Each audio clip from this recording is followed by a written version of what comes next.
Welcome back to Behind the Thin Blue Line, a Whisper in the Shadows podcast, where I explore the human side of policing and law enforcement. I hope you're enjoying our conversations with former and current police officers as I delve into the complexity of policing and how it affects the human side of police as a person. I'm Jason Somerville, and I was a Queensland police officer for nearly 14 years, as well as working undercover for over 2 of them. Hopefully, you've been listening to my stories of my time undercover through my alter ego, Michael Bates.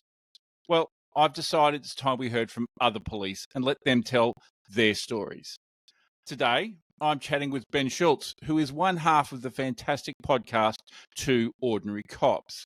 Good afternoon, Ben. How are you today? Ordinary or very ordinary, rather? Well, mate, we always like to say we're very ordinary, and that's the way we wanted to put it forward. We're nothing special, but we can talk some. So, yeah, mate, but otherwise I'm going well. That's good. Look, thank you for agreeing to join the podcast and for agreeing to have a chat about your policing experience. And I also have to say thank you for having me on your podcast as a guest last week. It was a thoroughly enjoyable experience. And for anyone who wants to catch that, the Two Ordinary Cops podcast details will be below. And there will be a link to that particular podcast episode as well. So let's start with, give us a brief overview of what you're currently doing, and then let's go back. Give me a brief overview of your time in the police, where it was, that sort of thing, and then talk about what you're doing now. All right, mate. Well, mate, I started off in the police in 2007. Basically, I had been a crayfish. That means you're a young'un. Yeah, yeah, mate. Exactly. Well, I was just turning 30 at the time. So anybody can actually figure out my age then. Mate, I'd finished crayfishing. I was a rock lobster diver up in Torres Straits, and basically, I finished up in that job, and then I decided that I need to go to do something different. It got to that stage in my life where I either invest a lot more money or pull out and go and do something different. And anyway, I was kind of wondering what I was going to do, and my dad said to me, because my dad's brother, it was a cop in Queensland from 74 till about 2017, I think. And also my mum's brother was also a police officer. And he started back in 1956, I believe. No, it might have been 1960s. And he was a cop back then. So, and anyway, so it's running our family, obviously. So you had no choice. Well, basically, yeah. And I'd have always wanted to be a cop. I've always idolised my uncle and all that sort of thing. So my dad said, well, why don't you join the police? And I thought, well, geez, that's a good idea. And how I got to the Northern Territory, because I'm Queensland born and bred, was my uncle who was in the police at that time. He said to me, I think back then there was some requirements in the Queensland police. You needed a degree or something like that.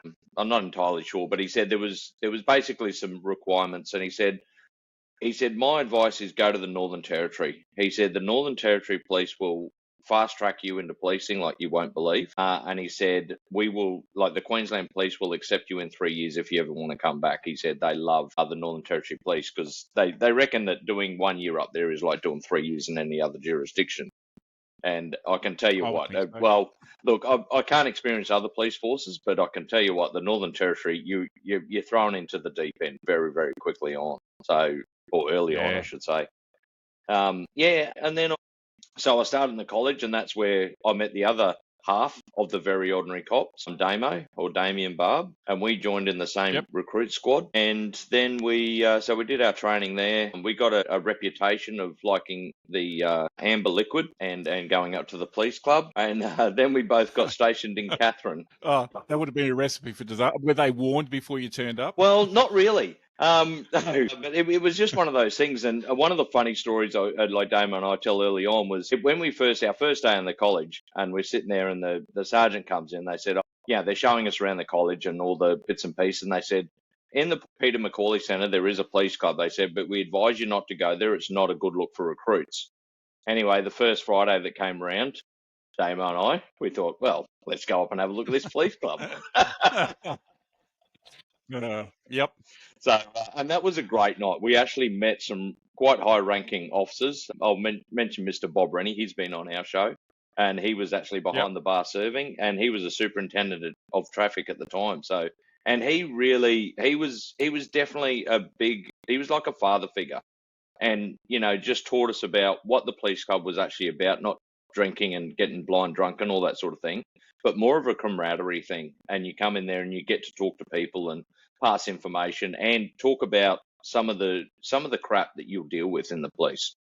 So that was a big part. And then how far away was the police club from the academy? It was in the same. So we had the Peter McCauley Centre of the training college is quite a massive area. It's got like a pool and training classrooms and all that sort of thing. And the Peter McCauley Centre was originally the HQ of the police in the Northern Territory, and later on it was joined in with the police college, if you know what I mean. So it was from where we were staying in the barracks. It was probably 200, 300 metre walk. Yeah, so a recipe for disaster. It's interesting because when I went through the academy, we didn't have a police club at the academy, but there was a golf club next door, and every couple of months there'd be a new hole in the fence to get through to go to the police club. And it got to the point where they ended up building a police club on the academy grounds, just near the rec hall. So people could near the food hall rather, so people could go there, and the academy could make money out of the fact that there were a few drinkers amongst the recruits as they came through. So you went to Katherine. That was your first posting? Yep. It probably was October, I think, or September, 2007 when we got stationed down there. Look, Katherine is a very, very busy station, and I know there are some very busy stations around, but you're flying by the seat of your pants. We were doing... What made it busy? Well, if you look at it, probably alcohol is a big problem. In the Northern Territory alone, alcohol is a massive problem. You'll probably get a lot of people drinking. There's a lot of domestics. The aggravated assaults, murders. You're basically, I think Katherine's about 10,000 people, and I think at one stage we had about 115 cops. So, and we were flat out. 115. And we were flat out working 24 hours a day. Sometimes you go into jobs at, 3 or 4 in the morning that were 3 or 4 hours old because you just got job after job after job after job. Wow. So it was a big learning curve. I was lucky. I had a good senior officer. He was 10 years in the job, and he took me for the first 3 months on the road. I can tell you what, when I look back at my career, I was so lucky to have that. Just that guidance, and teach me how to do stuff. But Katherine, I mean, to put it in perspective for people, if you look at my career, I went out bush, I think 3 months. So I was in Katherine for 3 months and then got sent out to Lajamanu for 2 weeks, where technically speaking, I was the OIC of the station, which is officer in charge, because the other guy, it was a 2-man station. The other guy went on holidays, the sergeant. So I was left there by myself in Lajamanu in the middle of the Tanami Desert. I literally slept with my Glock under my pillow. Yeah, I can relate to that, being sent to Bamaga just after, it was just after my 12 months were up. I got sent to Bamaga, and the sergeant, who was affectionately known as Papa Smurf, had this big red beard. Yep. He sort of got a little bit stressy, and it was like, okay, here I am at this community right at the top of Queensland going, what's going on? I was just going to say, so 115 coppers. Yep. You go there for your training. You're sent to a small station. Now, for those people listening who might not know where that station is, my assumption is that it's going to be a First Nations community. Would that be right? Lajamanu, yeah.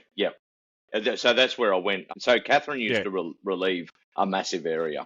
A lot of stations. So Lajamanu was one. If you look at Lajamanu, you can almost go, if you go to the dead centre of Australia, that's where Lajamanu is.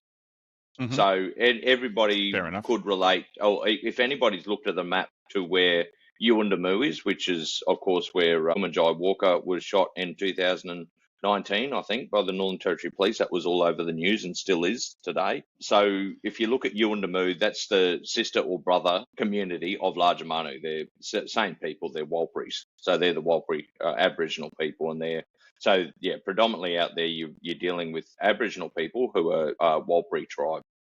So, and it's literally in the Tanami Desert. Okay. Having worked at Baduri and Birdsville and places like that as well, got a fair understanding of how isolating that can be. Yep. First impressions when you got there? Well, look, I'd lived in Torres Straits, for 10 years because that's where I was diving for rock lobster, and I'd seen Bamaga once or twice too, and the top end, So, look, definitely surprising. It's a whole new world out there. One of the thing I found, like the Warlpies are very, very big people. They're the warrior tribe of the Aboriginals. But what I found to me that they're very genuine. So I think Damo in one of our podcasts talks about how the first time he went to 300 people fighting, and these people have star pickets, axes and all that. And basically Danny Shroy, sergeant, just tells him like they rock up and there's people fighting, trying to kill each other. There's 2 of them and there's 300 of them. Anyway, Danny goes, well, you just go down that side. You take that side. I'll take this side. And he said, just get the weapons off them.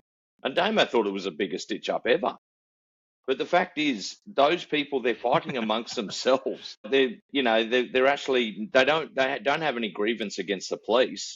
If the police come in there and start throwing them around and all that, then they will attack you. But to go up and actually talk to them and go, no, you can't have that. It was a respect thing. And if you built that in those communities, you policed, far more efficiently and had less trouble. So, yeah. Did you carry a gun when you were there? The only times, so you did? Yeah, so we always had a gun on our hip, except like probably when in Lajamanu, yes, not because I thought it was any more dangerous, I suppose. The only time I didn't, and it was policy that we did wear it, so they can try and get me now, which they can't because I'm out of the police, was when I was up at Croker Island, which is Minjalang community. That was one that was opened up under the intervention of 2007. I went out there. So to put in perspective, I was 2 years, just 2 years, or 2.5 years in the job, and I went out there for 6 months as a sergeant, and running that station for 6 months. So, what was your actual rank? I was basically acting sergeant, or remote sergeant, they called it back then. So I was actually sitting at that rank. You were still a constable? Yep. Okay. Yep. So I hadn't even reached Connie first class yet. So I was off probation, and basically I got that job. I was sitting at the police club in Catherine, and the OIC, George Watkinson, came over and said, "Do you like the sun, surf, and ocean?" And I said, "Well, yeah." And he goes, "Do you want to go to Croker Island for 6 months and sergeant out there?" And I thought, well, I said, "Oh, I have to ask my wife." But it sounds like a good deal. So, of course, my wages went up significantly, and I got flown out to a remote station. And did your wife go? No, look, I will tell this story because I can probably tell it now. Okay. Because she's not even in the job. She joined the police later on as well. But so what I did, being out there, you got very good friends with police air wing, because under the intervention, I think we had 1 plane before the intervention. After that, we had 4. So they were flying cops in and out of stations, like the AFP cops that were helping out and all that sort of stuff. And I got very good friends with Murray Cufferson, who was the basically ran police air wing. And so if they were flying out my way and my wife had some, a couple of weeks off, I'd get her picked up on police air wing. And she'd go out there and see me for a couple of days, and then I'd get a flown. I could see where that was going a mile away. Well, there was. I think when you chat to him. So how long was she in the police? He joined in 2000. No, sorry, go on. So 3 years from me. Yeah. No, I was just going to say Damo actually called it at the time. He said he used to call it Schultz Airlines, because if you wanted to get treatment on police air wing, you call Schultz. So, did your wife become a police officer because of you, or did you meet as a police officer? Teacher originally? So we went up there together, and she was teaching. I won't really speak for her, but she kind of got a bit, I suppose, not depressed, but a bit didn't really like the education department, the way it was run and all that. She didn't feel like they were supporting people further down. And she was working long hours, and she decided she was going to do a career change. And she asked me, and she said, "Would you mind if I joined the police?" I said, "No, not at all. Like, join up." Yeah, so she did in 2010. And she was a very, very good officer. I was going to say, most coppers would say, what, were you having second thoughts and you were wanting to get a quick divorce or something? Well, it did eventuate that way in the end. We might come back to that. So you've done a couple of remote communities. Yep. What happens next? Well, mate, I did that, and then I'd say when I went to Croker Island. When I came back, I got the option to go in the family and domestic violence unit. So, I mean, you're looking, this is 3 years from when I started the college then, and I got to be a plainclothes constable working in a detective's office, which was yeah, exactly. I know, you just sit there and go, wow, how could you get that opportunity so early? But that's the way the territory ran. It was, it got opportunities, and I loved that. Was the first step into working, in those investigative roles, and I really enjoyed it. So I did that for probably about 6 to 8 months, and then during that time, my wife at the time was also, joining the police. So she was up in Darwin doing the training, and when she came out, I actually asked to be put back on the road so I could actually spend more time with her, and they actually put us on the same shift. We never worked in the same car, but we're actually on the same shift, which was good. Yeah, I enjoyed that. And because of my experience at the time, they then asked me to be a training officer because they were getting those problems at that stage in the force that they were just recruiting so many people and they didn't have good senior partners to spread across. So basically, I was fairly experienced and I've run stations. I'd done the commander's TAC team. I worked in for a bit. I've been out in bush stations, and I was also worked as a plainclothes connie in more serious roles. And during that first stint that I did, we actually took care of a murder investigation. We were basically running around doing a murder investigation. So it really opened your eyes to how. So how many years experience did? Oh, sorry. Yeah, sorry. Yeah, how many years experience when I went in there? Yeah, well, when you went back on the road, how many years experience? So that was probably more like October in 2010. So three years since I've been on the road. So 3.5 years all up since I joined the college. And you'd had remote experience, acting sergeants, officer, OIC, worked plainclothes. Yep, worked in the commander's TAC team. I did that for 6 months, looking after unlawful entries and juvenile crime. Yeah, it's like the opportunity. I was going to say you probably get a gig now in Townsville or in Brisbane, running the government's crime justice team. Juvenile justice programs, wouldn't you? Because God knows they need someone to do it. Just as a bit of a buy here. Yep. Not a segue, more a thing of that if anyone's watching, and for you also, Ben, is sometimes having some internet issues, and I might talk over the top of or something like that. There's just internet because that's just the way it is living in the country. Yep. So, all right. So you're working on the road. Was that at Catherine? Yes. So when I went back onto the road working with my ex-wife now, but yeah, that was in Catherine. That was just general duties. And so one of her actually squatties, he was an absolutely brilliant guy, and he was having trouble. He had some really bad senior partners leading into it, and he was really stressed out and almost ready to leave the job. And they'd only been in for a couple of months. He was really stressed out, and so the shift sergeant came to me and he said, look, he said, can I give you this guy? He's really stressed out, but he's really brilliant. He's really he's good at what he does. He's just had some really terrible senior officers trying to guide him through the police. And I had him, I looked after him for about 3 months. And I reckon within about 2 weeks, he was loving the job. It was just the fact that as a senior partner, all I said, all right, you've got a shitload of jobs. You've got a lot of investigations. And I said, what I'm going to do is I will take all the jobs from here on in until you get all yours cleared up. So every time we go on shift, every job comes to me.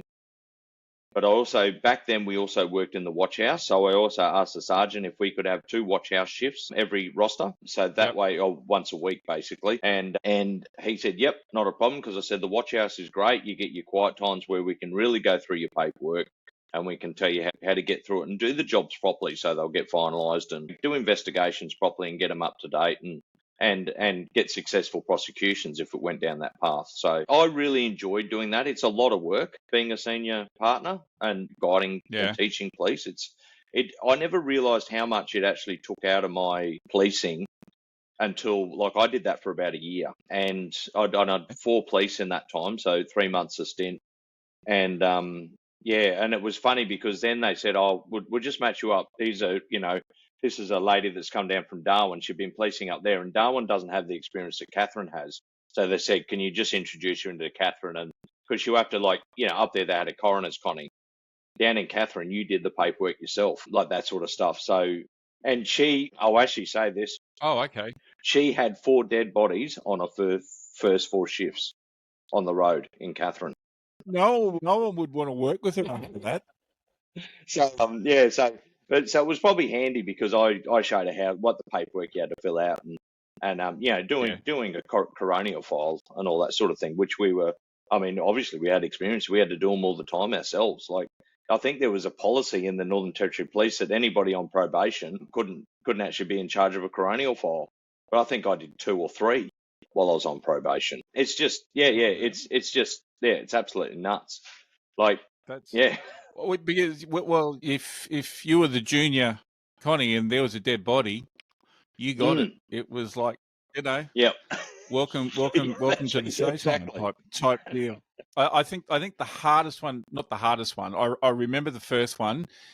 The guy was in a caravan in summer in the middle of Cairns for 7 days. Yep. So that's one thing you never forget. No.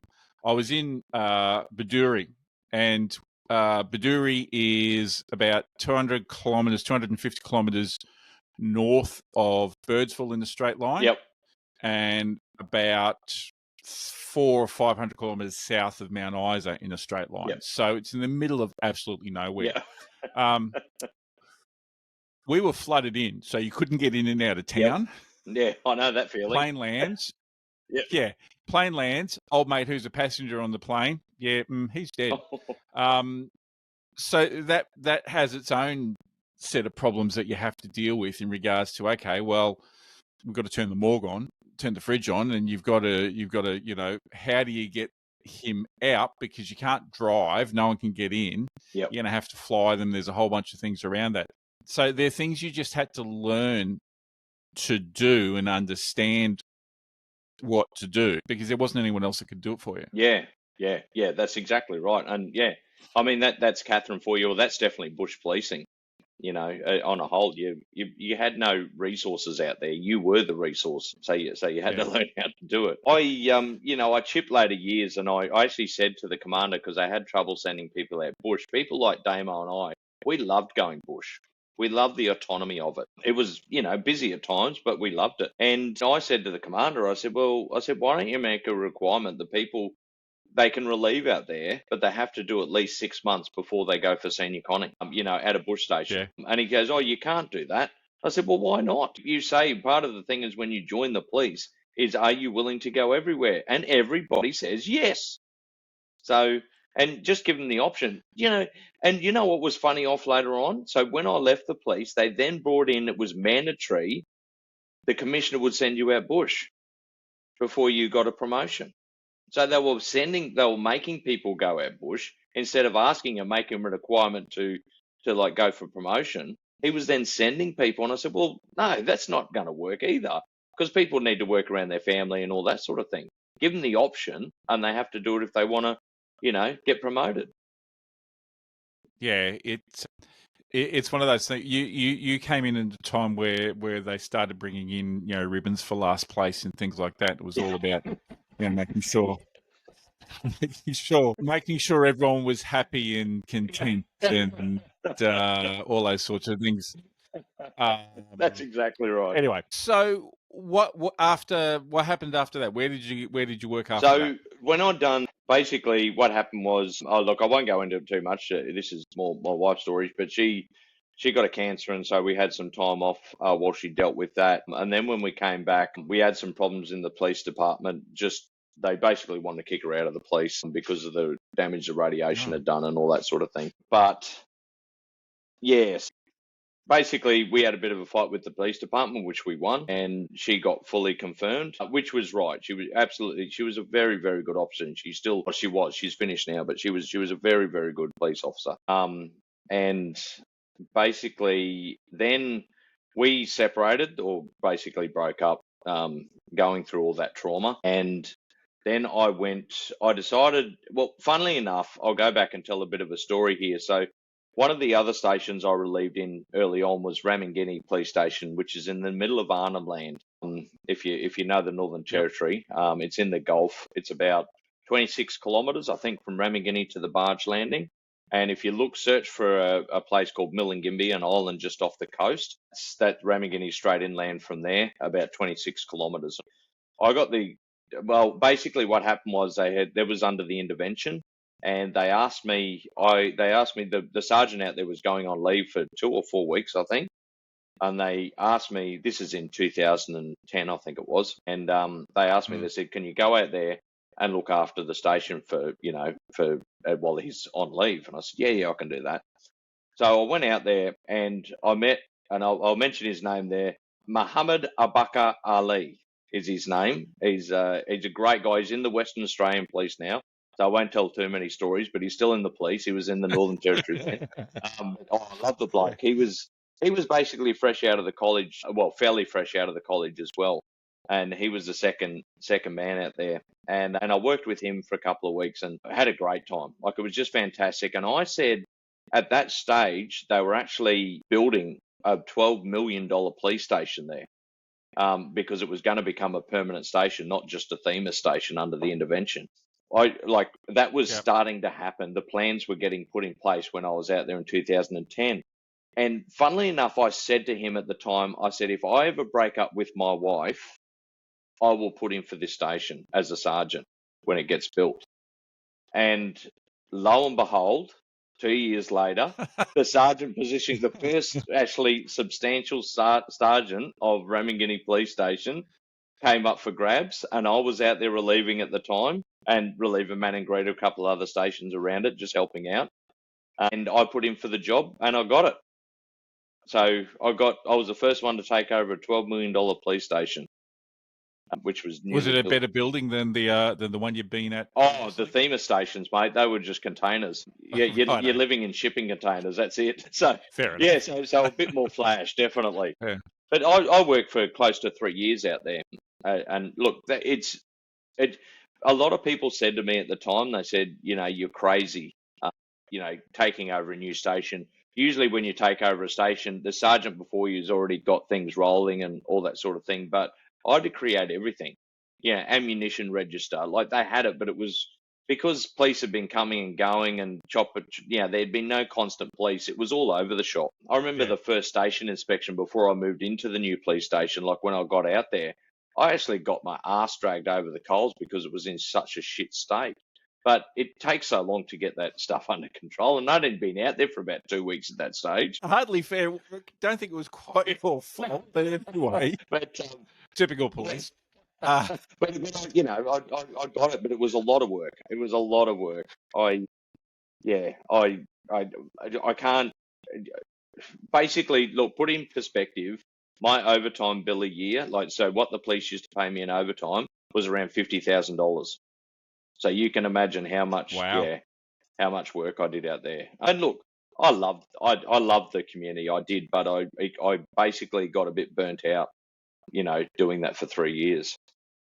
How many coppers were at that station? So, originally when I first went out there, when it was under the intervention or Themis, there was a lot of the time it was just me and one other person, if I was lucky. Even my mum and dad had just retired at the time. And I remember my senior sergeant sitting there going, maybe we should just give them uniforms so it looks like we've got more police out there. I'm surprised they didn't go the cutout mode. Like they used to. Other comments.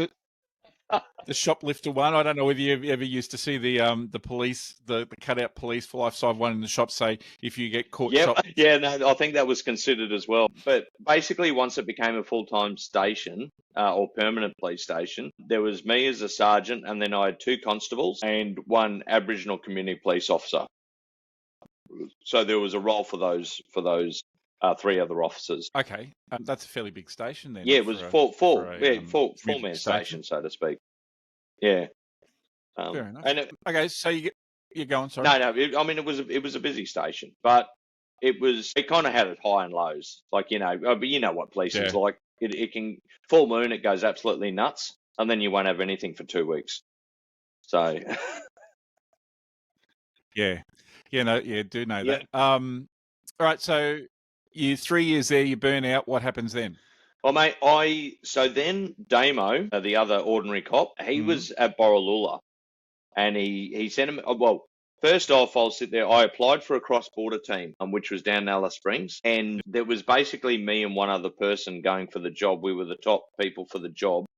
She just beat me, nudged ahead of me, and I kind of got a bit of the shits with that. There was some circumstances around why that happened, and I wasn't overly impressed because I got Ramangini. I wasn't even a substantive sergeant when I went for the job in Ramangini, but I beat a sergeant for the job basically because of my experience. And then I looked at when I went for the cross-border team, and basically everybody, even up to the superintendent in the cross-border team who was in charge of it, wanted me. And I missed out. So I was kind of a bit cheesed off about that. And then Damo said, well, why don't you come to Borroloola? I'm at Borroloola, we can get together, have a whole lot of fun. And so I thought, well, all right, I'll go to Borroloola. And I thought, well, I was already thinking about leaving the police at that stage. So I was 9 years in at that stage, and I thought, well, I don't know, the policing, I was banging my head against a brick wall being sergeant of a police station. I couldn't get the stuff that I needed done. I had this misconception that I could actually fix it if I got into politics. And anyway, so I applied for Borroloola and got it. And then I only got to spend about a month there with Damo. Damo got sent down to Alice Springs because they needed coppers down there. So, which was probably a good thing in a way, because otherwise the drinking consumption would have gone up significantly if him and I had been there together. I was going to ask if there was a police club anywhere nearby. See, Ramangini was a dry community, so you couldn't drink out there.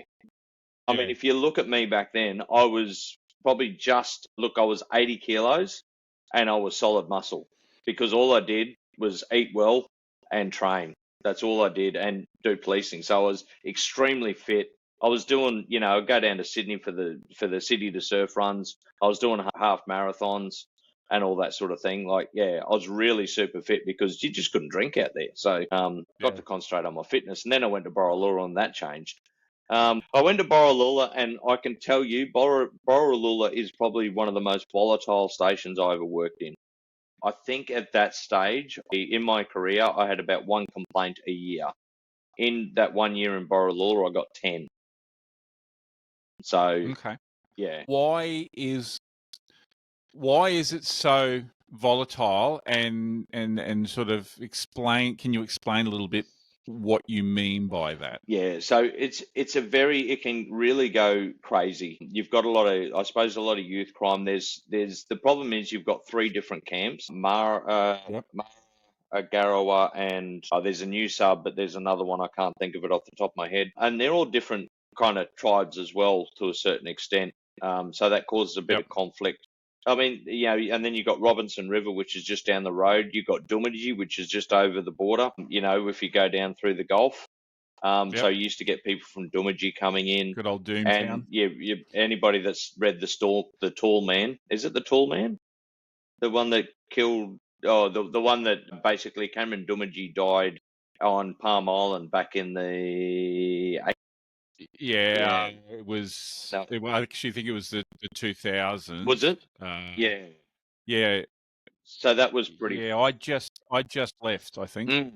So 2003, 2004. Yeah, that's right. And of course, I think he was originally from Doomadgee itself. I'm not entirely sure, but there was definitely some connection with that the guy that died with Doomadgee.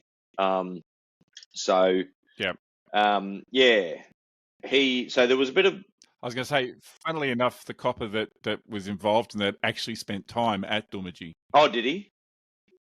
Yeah. Oh, right. Yeah. Yeah. He did a lot of country policing. I worked with him both in Cairns and Mount Isa. Yep. And he got stomped on by a bull, almost died trying to raise funds for the community. That's another story. Yeah, I mean, I read the book. It was funny because it was a book written by, what do you call it? I don't know. It wasn't an investigative journalist. It was, I don't know. It was a journalist of some sort. Anyway, and it was funny because I read it when I was out at Cracker Island, and I was sitting there going, geez, she's really taking a one-sided point of view in this. She obviously didn't like the police very much, but when I was reading it, I'm going, geez, it's definitely swayed. Like there's no, I mean, that's always the problem with the police, though, isn't it? Like police are very quiet and tight when it comes to that sort of stuff because they just rather let it kind of wash over. I remember being on a flight back from Melbourne or Sydney with Ian Levers. Yeah. Last year or the year before. No, it was last year. And we were having a discussion and we were talking about how they're trying to get police to join and everyone's leaving. And I work in recruitment now, and I said to him, mate, the biggest problem with policing is that no one tells a good story. Yep. The only story you ever hear about police is when the shit has hit the fan and something's gone wrong and the police get blamed. I said the worst PR, even their PR people are bad at PR. They can't turn any story, they can't put anything good out. And I said that is the biggest issue. Knowing the negativity and just it's like, oh well, we'll just won't worry about it, we'll shut it down. And I think policing as a profession suffers from that, and that negativity has a mental health impact on the people who are police. But that I will come back to. What I want to get is, so you'd had enough. You've gone, maybe I can change how things are happening by entering politics. What happened there? So basically, I mean, if you look at Northern Territory Police is a very small police force. I think there was only 1,200 of us back then. I mean, there was only about 1,000, I think, when I first joined. So, I mean, I knew. So, to tell you a story, I was at an event in Borroloola, which was, I think, it was 150 years cease, and the courts had been in Borroloola, and so it was a big, and the commissioner flew down, which was, and I will mention his name, it's Reece Kershaw. He's the commissioner of the FP at the moment, and he was our commissioner at the time. And so we're sitting there, I'm being my usual larrikin self. We had court on at the time. I was a police prosecutor, so I'm sitting there talking to the magistrate and, or judge as they're called now, but magistrate and all that sort of thing, because I was on a good first name basis with a lot of them because I've been prosecuting for a while. And anyway, the commissioner walks over and he goes, you always know the table with Schultzy on it. It's always the loudest one. So, I mean, if you think of anybody in the police force, there's not many commissioners that would know somebody's personality and also their name, just rocking up at an event. So we were fortunate in the way that it was very close, a community sort of thing. And I mean, it doesn't mean that everybody knew the commissioner. I was very outspoken. Like I said, that when we took on the police, I find that hard to believe. Well, when we took on the police, when my ex-wife had that drama and all that sort of thing, I got very well known. The police association, I took them on at the same time because I had a problem with them and won against them as well. And I also, they did a promotional video when I was out at Ramangini, trying to get people in recruiting to go out to these locations. So there's a 5-minute video on YouTube of me out at Ramangini policing, and they used me as a promotion with two other stations they did it with as well. So just to try and get, and if you look at it, it was funny. One of the comments was they had me doing an interview as part of that 5-minute clip. And anyway, it got all sent in and the commissioner had to look over it to get approved. And he looks at it and he goes, you're just going to have to do the interview again. I said, why is that? He said, the 5 o'clock shadow of his beard, because he should be clean shaven. So they actually flew me back into Darwin. They actually flew me into Darwin so I could do the interview in there instead of out at Ramangini because they'd already done all the filming. So and you had to make sure you came with a Oh, reason. he did, yeah. Um, What was funny is I forgot my name badge when I went in there. she just asked Yeah. Commissioner for his. I'll just put yours on. Right. So, can you tell me what happened? What precipitated you leaving? What was the story behind you leaving? How long had you been in the job at that point? So I'd been in the job for basically close to 10 years when I decided to leave. And then I took basically a year's leave without pay to basically just to try and figure out where I want, just to try and relax. And I'd been flat out by that stage. I mean, my whole career, I hadn't stopped. If an opportunity came up, I went for it. Yeah. And as you can see from what I've talked about, like my experiences, it was just, if there was a job, I did it. And that was probably part of the reason why, it didn't work out with my ex-wife as well. If there was a job out bush, I took it. If the police wanted it, I did it. And I gained a lot of experience. But I remember Damo saying, so the other half of the ordinary cop, he said an ordinary person would be dead. He said the amount of work you were doing is phenomenal. And I mean, I loved it. I lived the job. But with that kind of the responsibility or the knowledge of knowing, and I said this before we got cut off, but I had to justify the job. Like every time you went to an incident, if you got a complaint, you had to justify why you made those decisions, why you did this, why you did that. There was so much paperwork. If I wanted a prisoner flown on police air wing, you had to do a risk assessment about this, that. Every time something went wrong in the police, they created another piece of paperwork, which you had to fill out.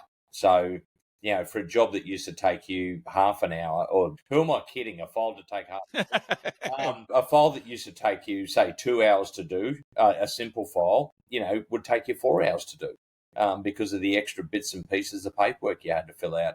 And these pieces of paperwork were predominantly put in because the department didn't have the right people doing the job at the time. And so an incident had arisen that they didn't have the qualified people to take care of it. So it was, and look, do I blame the police department? No.